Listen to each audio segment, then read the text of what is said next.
কেমন আছেন? আশা করি ভালো আছেন। তো আজ কথা বলবো জিন ভূতকে নিয়ে। অনেকেই কিন্তু আমরা যারা রয়েছি জিন ভূতকে বিশ্বাস করতে চাই না।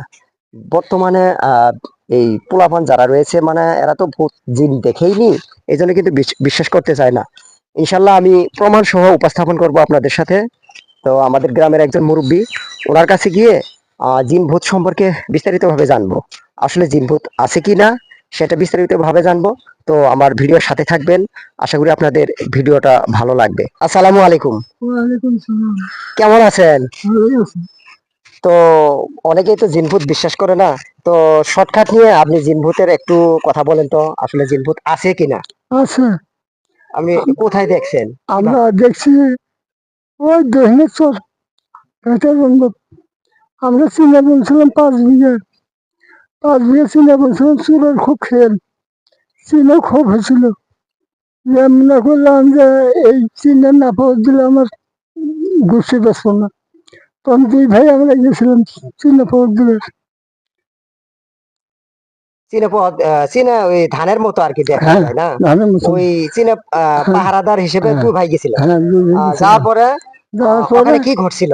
ঘটনা ঘটছিল দক্ষিণে ছিল, দক্ষিণে ছিল 5টা যা আগুন শুনেছি। মানে মানুষ মানুষ দেখা যায় না, শুধু হ্যাঁ, আগুনই দেখা যায়। খালি আগুন দেখা যায়, কথা বোঝা যায়, আগুন জ্বলে। তারপরে ওখানে বললাম থাকলে বলে যে মুক্তি খান বাদে আমার জায়গা হার পরে আসি পড়ছে, আমার জায়গার মধ্যে আসি পড়ছে। তখন বড় হয়ে আমার আছে করে আমরা এটা মানলো না যে আসি পড়লে আগুন হয়ে তাই আগুন ধরবো। 2 ভাই আমরা ওরা হলো যেটা গুলো না তো 50-60 জন হচ্ছে।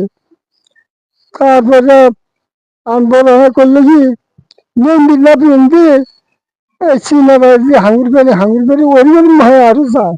মানে হ্যাঁ, এই আগুন যা ছিল ওই হ্যাঁ, আগুনের দিকে ছুটে যাচ্ছিল, আগুনের তাই না? দিয়ে ছুটি পড়ছে। হুম। তোর নাম মনে করলাম যে ইন্ডিয়া হয়ে যায়, একটা যা 3 বাজি ফেল দেবো, ও পাশে সামনে যায় যা নেই এমনি করে দিয়েছি।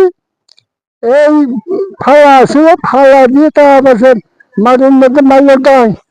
হুম। যখন ডাং মারলো ওই সালারা চুরি করে যাচ্ছিল সালারা। আর দেখি এটা কোন দেখি গেল আর কর আমি একেবারে ভাগ হয়ে গেল।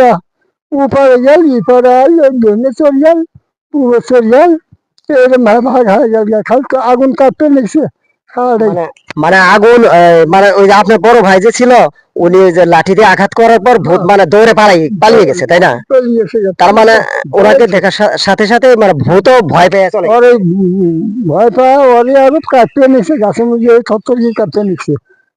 সেই যে এইখানে আমরা করছি, আমরা ও দেখছি। আচ্ছা। হুম।